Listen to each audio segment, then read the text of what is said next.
The people who underestimate you rarely realize they are standing inside a world you quietly built yourself.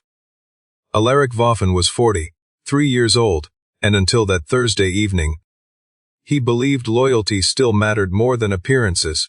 For 16 years he had built Ashcroft Holdings from a rented office above an auto repair shop into one of the largest privately owned logistics groups in the Southeast.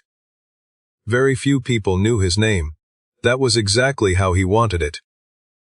3 years earlier, he had stepped away from the spotlight and hired a celebrated executive named Kendrick Sloan to become the public face of the company, while he focused on acquisitions, long-term strategy, and the parts of business that never appeared on magazine covers.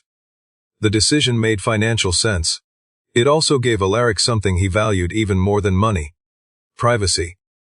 Every weekday morning, he drove the same dark, blue pickup through downtown Charlotte, stopping at the same neighborhood coffee shop, before heading to a modest office in one of Ashcroft's smaller buildings.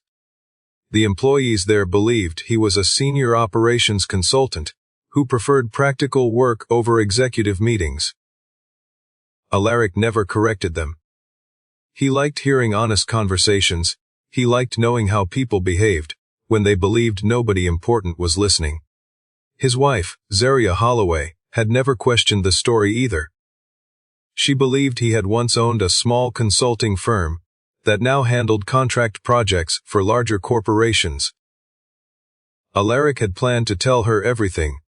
After the final restructuring of the holding company was complete later that year, he wanted the paperwork finished before bringing the weight of his fortune into their marriage. Looking back, he would eventually realize that timing can quietly change the direction of an entire life. That afternoon, Alaric placed his truck into park outside their home and noticed Zaria's car already in the driveway. She rarely arrived before 6. The front door opened before he reached the porch. She stepped outside wearing a navy dress he had never seen before, checking the reflection on her phone instead of looking at him. Working late, Alaric asked with an easy smile. Executive dinner, Zaria answered while adjusting a silver earring. The new CEO wants the marketing directors there. She glanced toward the street as though expecting someone. Don't wait up. Before Alaric could answer, a polished black sedan rolled slowly to the curb. The driver stepped out, opened the rear passenger door, and a tall man in a tailored charcoal suit smiled as Zaria walked toward him. Kendrick Sloan extended his hand with effortless confidence, and Zaria accepted it with a warmth Alaric had not seen directed at him in months. Alaric stood on the porch until the sedan disappeared around the corner. He did not call after her. He did not reach for his phone. He simply watched the empty street for another few seconds before walking back inside. The house felt unusually quiet. A ceramic bowl sat beside the entryway filled with unopened mail. A light above the kitchen sink reflected across the polished countertop. Everything looked exactly the way it had that morning. Yet something invisible had shifted. He loosened his tie, poured a glass of water, and opened the refrigerator. Leftover pasta rested on the middle shelf with a note in Zaria's handwriting. Heat for 3 minutes. She had always remembered small details. Lately, those details felt more like habit than affection. Alaric carried the plate to the dining table, but never touched the food. His eyes settled on the framed photograph from their trip to Charleston 4 years earlier. They had laughed through an unexpected rainstorm, shared hot coffee under a storefront awning, and talked about growing old together. The memory still felt real. That was what made the silence so difficult to understand. His phone vibrated against the table. Malcolm Eddings appeared on the screen. Malcolm rarely called after business hours, unless something required immediate attention. Alaric answered with his usual calm voice. Malcolm spoke carefully. The executive dinner has been moved to the Hawthorne Club. Most of the board members declined the invitation. It looks like Mr. Sloan requested a much smaller guest list than originally approved. Alaric thanked him and ended the call without asking another question. He already knew enough to recognize the difference between a business meeting and a personal choice. Across town, warm lights filled the private dining room, while soft music drifted through polished glass windows. Kendrick spoke with effortless confidence, telling stories that always placed himself at the center of every success. Zaria listened closely. She smiled more than she had in weeks. Every promise sounded bigger than the last. New opportunities, international expansion, exclusive circles, a future that seemed brighter than the ordinary life waiting back at home. She never noticed how often Kendricks described accomplishments, without mentioning the people who actually built them. Back at the house, Alaric walked into his study and unlocked a narrow wooden cabinet. Inside sat several blue folders arranged in perfect order. He selected one marked executive reports and quietly reviewed the latest performance summaries. Revenue remained strong. Acquisitions stayed ahead of schedule. Nothing in the documents suggested trouble. Yet one small expense report caught his attention. Private entertainment costs had doubled during the previous quarter. Alaric closed the folder without writing a single note. Instead, he looked through the window into the dark backyard and realized the first cracks in a marriage rarely appear all at once. They begin as small decisions that nobody believes will ever be discovered. The next morning arrived with clear skies and cool air drifting through the city. Alaric reached his office before 7, carrying the same leather portfolio he had owned for nearly a decade. The receptionist greeted him with an easy smile before returning to the morning deliveries. Nothing about the modest building suggested that the man walking through its doors controlled one of the largest logistics companies in the Southeast. That was exactly why Alaric preferred working there. Titles stayed outside. Honest work remained inside. He settled behind his desk and spent nearly an hour reviewing acquisition reports, supplier contracts, and regional forecasts before a soft knock interrupted the quiet.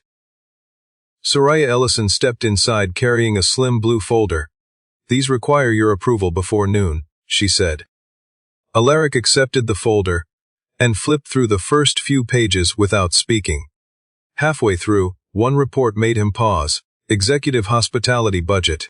Again, he scanned the figures: private dining, luxury transportation, club memberships, high-end client entertainment. The total was nearly double what had been approved only 3 months earlier. He closed the folder. Who authorized the increase? Soraya checked her tablet. Mr. Sloan submitted it yesterday. Finance marked it as urgent. Alaric remained silent for several seconds. Leave it pending, no approval. Not yet, Soraya nodded and quietly left. Across town, headquarters carried a very different energy. Kendrick Sloan crossed the executive floor surrounded by assistants, department heads, and members of the communications team. Conversations grew louder whenever he entered a room. Cameras followed him from one meeting to the next, as though every appearance deserved documentation. He enjoyed being seen. During the morning strategy session, Kendricks praised Zaria's latest marketing campaign before the department directors. "This is exactly the image our company needs," he said with an approving smile. Several executives applauded politely. Zaria smiled back, clearly enjoying the attention. Near the far end of the conference table, Malcolm Eddings quietly reviewed the financial packet for the meeting. Unlike everyone else, he barely looked up. Numbers interested him far more than applause.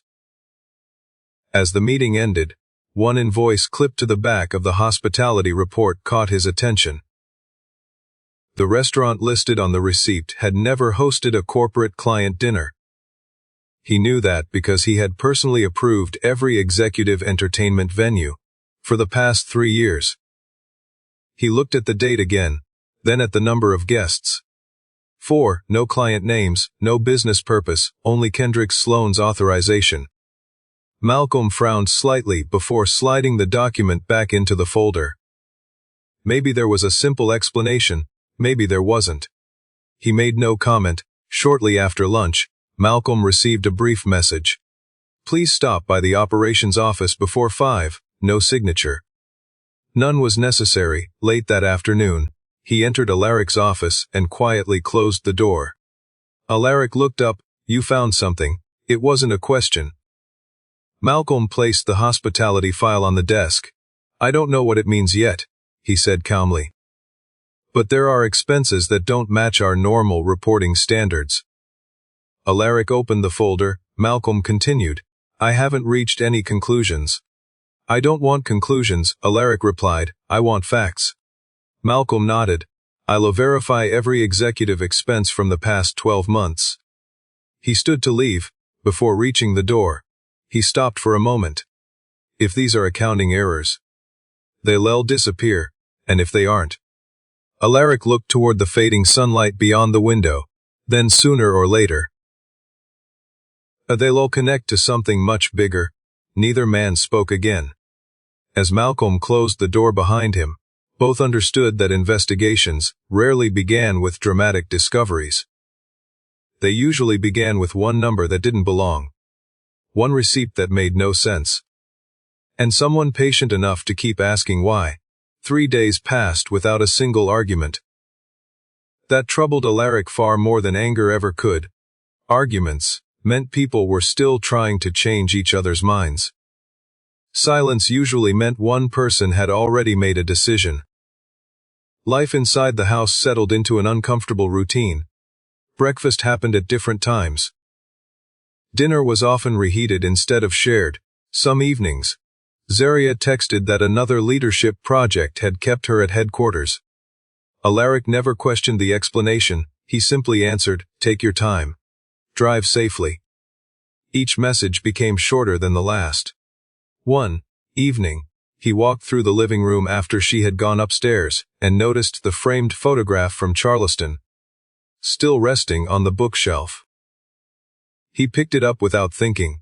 Rain had soaked both of them that afternoon.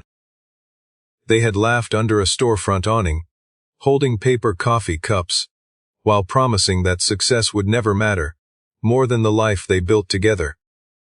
For a long moment, he simply looked at the picture. Then he placed it back exactly where it had been. Nothing in the room had changed. Everything in the house had. Early Monday morning, Malcolm arrived carrying a sealed envelope, instead of his usual notebook. He placed it on the desk. Everything is documented. Alaric opened the file slowly. Expense reports, reservation records, vehicle logs, executive calendars, each document appeared ordinary by itself. Together, they told a story that numbers rarely told unless someone arranged them side by side. Private restaurants, executive transportation, repeated reservations involving only 2 attendees. Corporate budgets supporting meetings with no official business purpose. Alaric finished reading before closing the folder. Any policy violations, Malcolm answered calmly, enough to justify a governance review if ownership requests one. And your opinion? Malcolm remained silent for a moment. You asked for facts. I did, so I'll stay with the facts. Alaric gave the smallest nod. That was exactly why Malcolm had remained beside him for 12 years. He understood where loyalty ended and professionalism began. After Malcolm left, Alaric remained alone in the office. He unlocked the top drawer. Inside rested a velvet jewelry box. He had bought the anniversary gift nearly 2 weeks earlier. A simple platinum bracelet, nothing extravagant, just something he thought Zaria would wear every day. He looked at it for several seconds before quietly closing the drawer again. That evening, Zaria arrived home carrying several shopping bags from an upscale boutique. She stopped when she saw Alaric sitting in the family room, with a book resting open on his lap. You are home early. I finished sooner than expected. She nodded distractedly before setting the bags near the staircase. I've been thinking. Alaric closed the book. She folded her hands together. The gesture looked rehearsed. People change. He waited. Goals change. Another pause. Sometimes 2 good people simply want different lives. No accusation, no raised voices, just carefully measured distance. Alaric studied her quietly. When did you decide that? She looked toward the window. I don't think there was one moment. I think we've been growing apart for a long time. The words landed softly, somehow that made them hurt more. Alaric leaned back in his chair.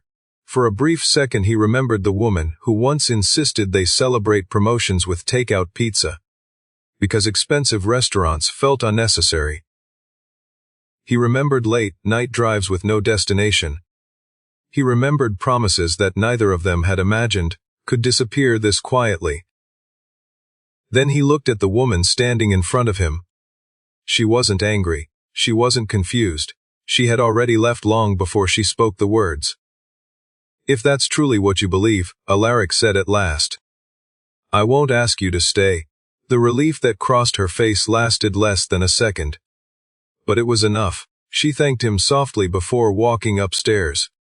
Several minutes later, the house fell completely silent. A faint vibration interrupted the quiet. Zaria's phone rested on the kitchen counter beside her car keys. She must have forgotten it. The screen lit for only a moment. Looking forward to tomorrow, by this time next week. But everything will finally be official. The display faded before another notification arrived. Alaric never reached for the phone. He didn't need to. Some answers lost their value the moment they became obvious. He lifted his coffee mug and looked through the dark kitchen window. For days, he had been reacting to choices other people had already made. That ended tonight. The next move no longer belonged to them. It belonged to him. The following afternoon the rain settled over Charlotte in a slow, steady rhythm that softened every sound outside the office windows. Alaric arrived before anyone else and unlocked a private conference room that almost never appeared on the company calendar. A single legal pad rested at the center of the table, beside a glass pitcher of water. At exactly 8 o'clock, Amani Greer walked in carrying a slim leather briefcase. She greeted Alaric with a quiet smile before taking her seat. They had worked together for more than 10 years. She knew his habit of listening longer than he spoke. You asked for complete discretion, she said. You have it. Alaric slid a folder across the table. Inside were financial reports, executive approvals, travel records, and copies of internal policies. Amani reviewed each page without interruption. After several minutes, she closed the folder and folded her hands. Everything here points to poor judgment and potential governance issues, she said. Nothing should be addressed until the proper meeting. Alaric nodded. Prepare the process. Do not notify anyone. She understood immediately. No dramatic confrontation. No surprise letters. Everything would move according to policy. Later that morning Soraya entered with another document requiring his signature. It was a notice requesting formal approval for a strategic expansion event that Kendricks planned to host the following Friday. The guest list included board members, investors, senior executives, and selected department heads.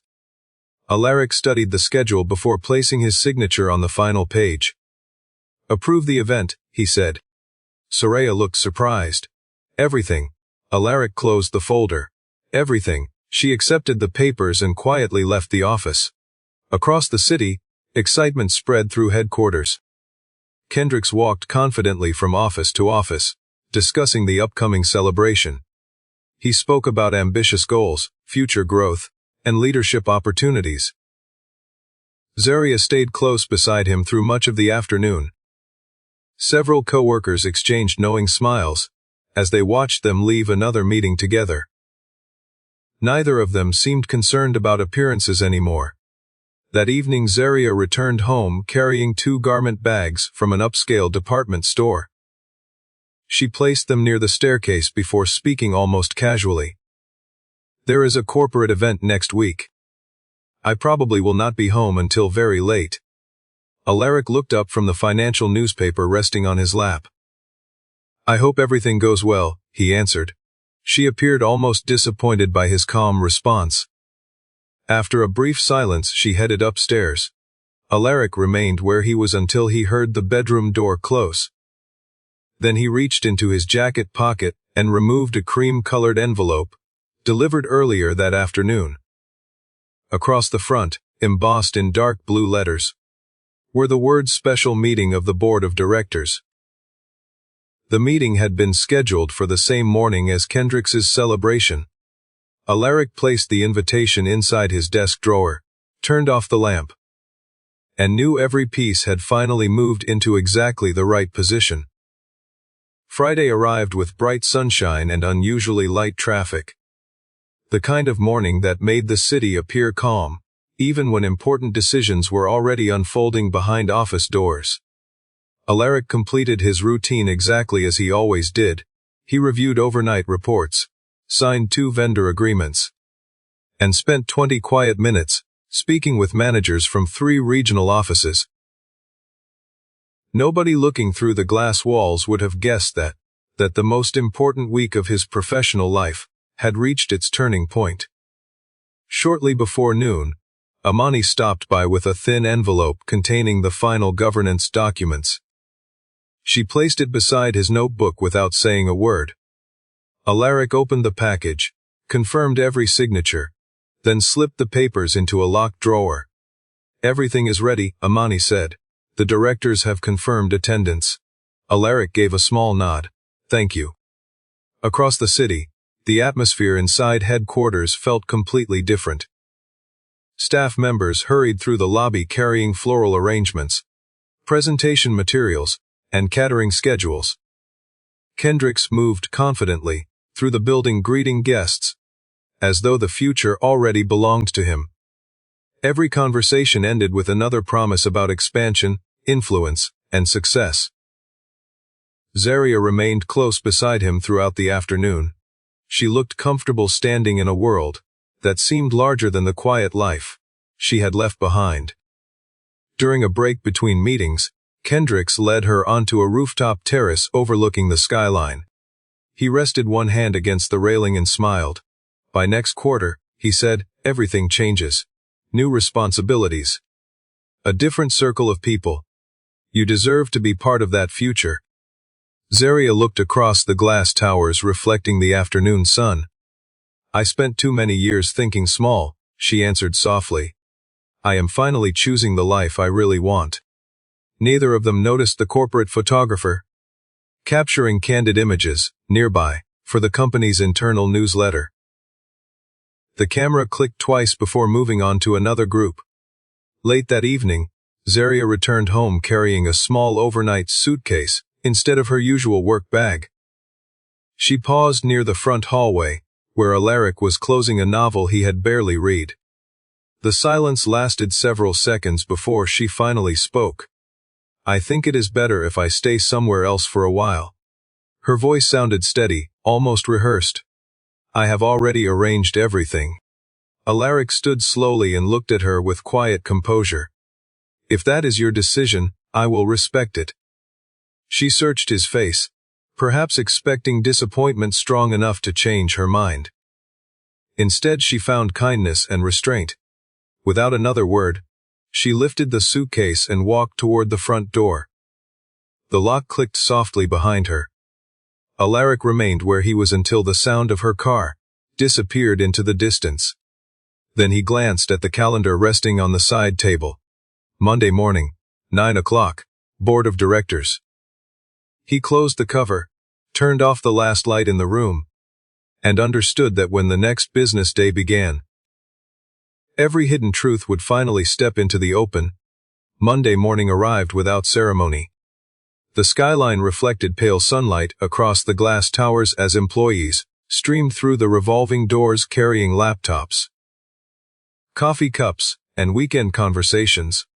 On the executive floor, Kendricks adjusted his tie while reviewing the agenda for what he believed would be another routine meeting with senior leadership. He greeted directors with easy confidence, accepted congratulations on the recent expansion event, and spoke about the company's future as though every chapter had already been written. Zaria entered a few minutes later wearing a tailored cream jacket and carrying a leather portfolio. Several department heads smiled politely, as she took a seat near the front of the boardroom. She noticed one chair at the far end of the table remained empty, larger than the others and positioned beneath the company seal. "Who sits there?" she quietly asked one of the vice presidents. He answered almost automatically, "The owner." Although very few people have ever met him, she looked toward the empty chair for only a second, before returning her attention to the presentation screen. At precisely 9 o'clock the room became silent. The general counsel walked in first, followed by Imani Greer carrying several folders, marked confidential. Malcolm entered next and placed financial binders before each director. Finally, the board chair stood. "Before we begin today's agenda, we will welcome the founder and sole shareholder of Ashcroft Holdings." Every conversation stopped. The door opened once more. Alaric stepped into the room wearing the same dark suit he had worn hundreds of times before. No dramatic entrance. No security detail. No announcement beyond the simple sound of polished shoes crossing the hardwood floor. He acknowledged the directors with a calm nod, as several people immediately rose to their feet. One after another, senior executives followed. Zaria remained seated for a heartbeat, her eyes fixed on the familiar face she had left only 2 days earlier. Confusion crossed her expression before recognition slowly replaced it. Kendricks looked from Alaric to the standing directors, waiting for someone to explain what he was seeing. Nobody did. The board chair extended a hand toward the empty seat. "Welcome back, Mr. Vaughan." Alaric thanked him quietly before taking his place beneath the company seal. He opened a slim leather portfolio, glanced around the table, and rested one hand on the printed agenda. The room had become so still that even the turning of a single page echoed across the polished wood. Kendricks forced a smile that no longer looked natural. Zaria lowered her eyes toward the table, unable to reconcile the quiet husband. She thought she understood with the man every director in the room had just greeted with unmistakable respect. Without raising his voice or changing his expression, Alaric looked toward the board chair and said, "Let us begin with the governance review." In that single sentence, every assumption they had built their future upon quietly fell apart. The board chair nodded toward Imani. Without a word, she distributed a second set of folders around the polished conference table. The soft sound of paper turning filled the room. No one spoke. Each director studied the documents in silence: expense summaries, travel records, internal approvals, corporate governance policies. Every page had been organized so that one document naturally led to the next. There were no dramatic accusations, only facts. Kendricks forced a confident smile. "I assume there's an explanation for this special review." "There is," Alaric replied evenly. "That's why we re-hear."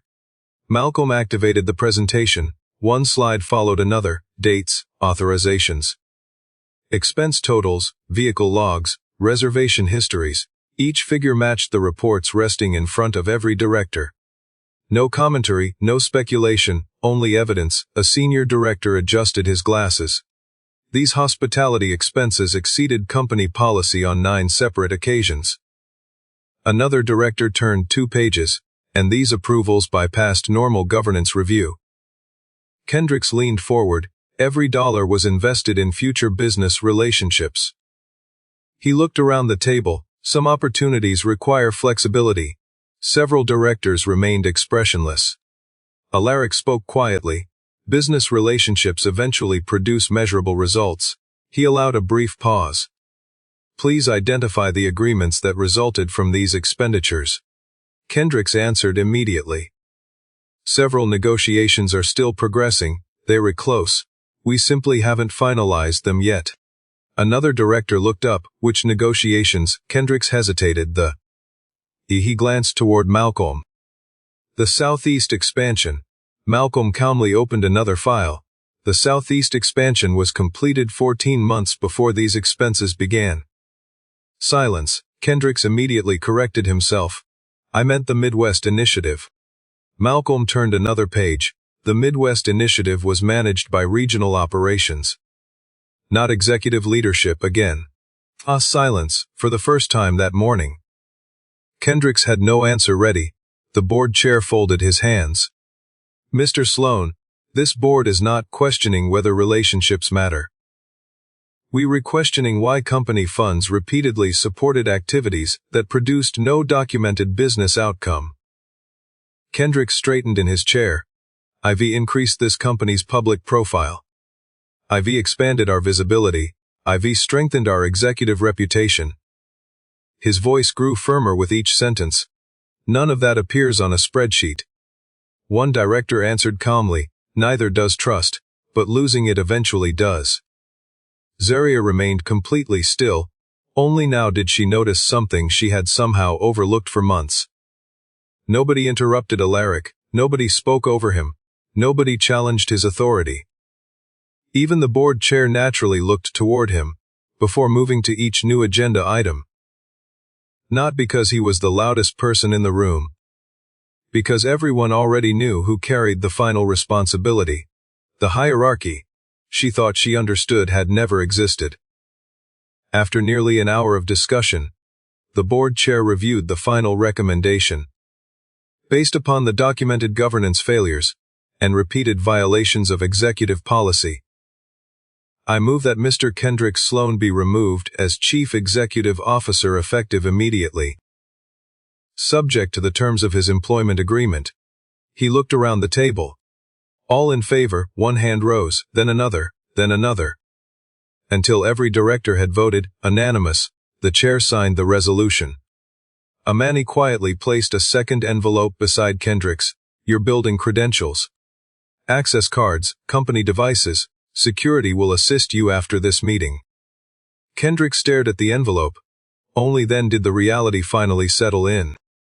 Everything he had spent 3 years building inside this company had disappeared in less than 60 minutes. Slowly, he removed his identification badge. He placed it beside the signed resolution. For several seconds he looked toward Alaric.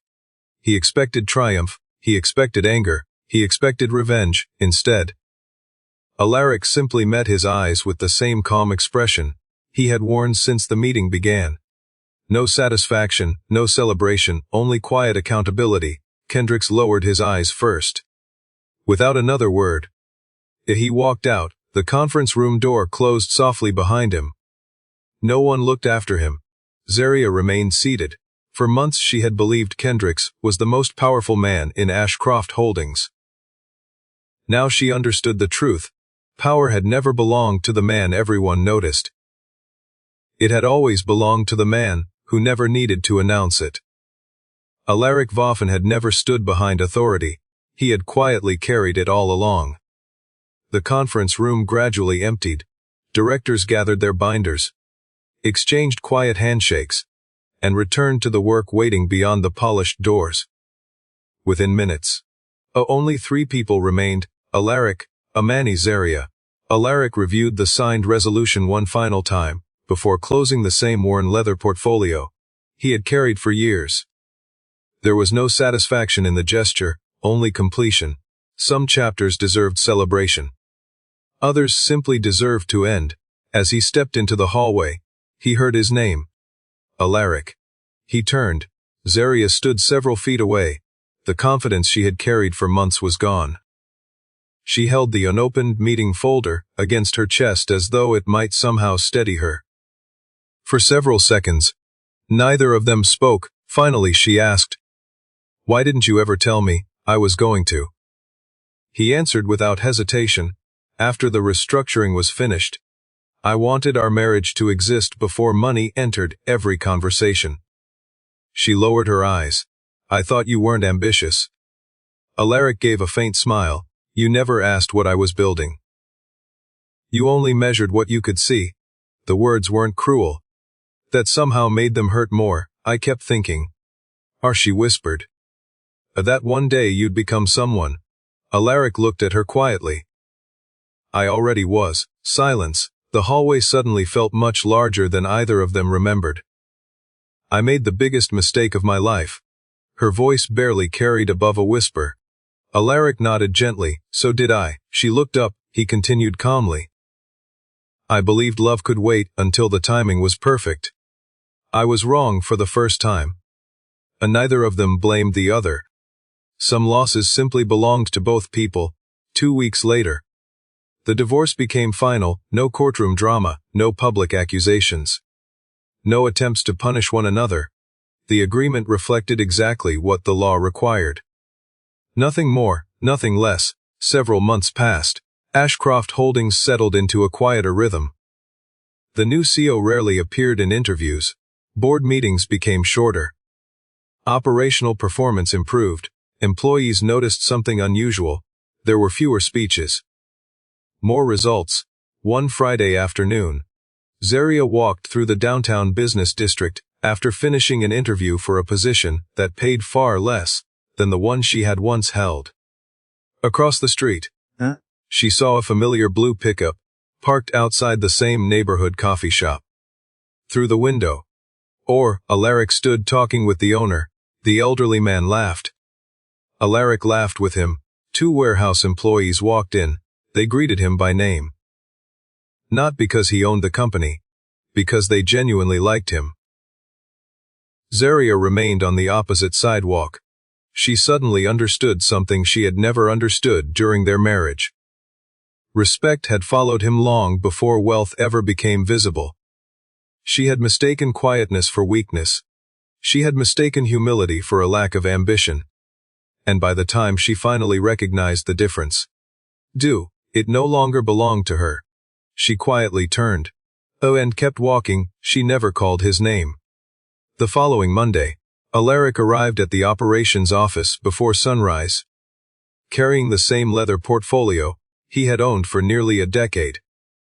The receptionist smiled. Good morning, morning. He greeted every employee the same way he always had. Most of them never knew who he truly was. He never felt the need to tell them. As the first sunlight reached the windows, Alaric looked across the busy warehouse floor.